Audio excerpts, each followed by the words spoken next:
মাননীয় মুখ্যমন্ত্রী মহোদয়, অন্যান্য আধিকারিকবৃন্দ, এখানে সমবেত সুধীবৃন্দ এবং বিভিন্ন পূজা কমিটির প্রতিনিধিবৃন্দ, গত 5 বছর ধরে আমাদের মাননীয় মুখ্যমন্ত্রীর পরিকল্পনায় এবং আকাঙ্ক্ষায় এরকম একটি সমাবেশ নেতাজি ইন্ডোর স্টেডিয়ামে হয়ে আসছে।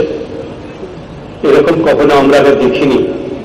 পুজো, ঈদ এবং মহরমের আগে সবাইকে নিয়ে একটি প্রশাসনিক বৈঠক এবং সমন্বয় বৈঠক এরকম যে করা যেতে পারে, সেটি আগেও কেউ ভেবেছেন কিনা আমাদের জানা নেই, অন্তত দেখিনি।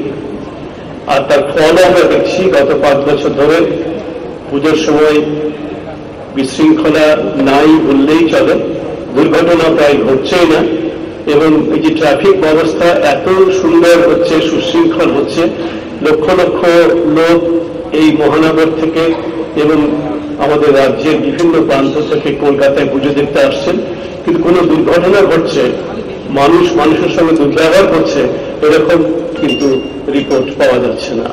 সুতরাং এই যে প্রশাসনিক বৈঠক এবং সমন্বয় বৈঠক হচ্ছে, এটা একটা প্রভাব আমরা এই পুজো, ঈদ উল জোহা এবং মহরম পরিচালনার মধ্যে দেখতে পাচ্ছি।